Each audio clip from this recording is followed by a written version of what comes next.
Hey first grader, we're going to work on complete sentences today for Writing Wednesday.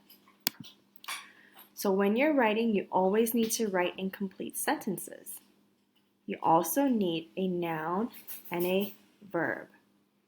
The complete sentence always expresses a complete thought.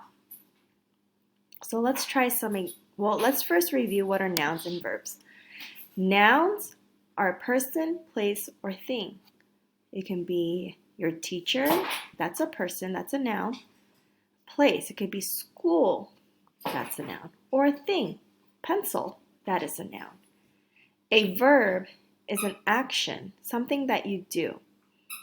So here's an example. The dog ran. What is the thing that we're talking about? The thing is dog, so it's a noun. What did he do? What's the action? He ran. Ran is the verb. Here is a second example. The girl ate French fries during lunch. Who are we talking about? What's the person, place, or thing? Well, the person is a girl. The thing that she ate are French fries. So those two are nouns. What did she do? She ate. That is the verb. All right, let's try another one. My sister is running in the backyard.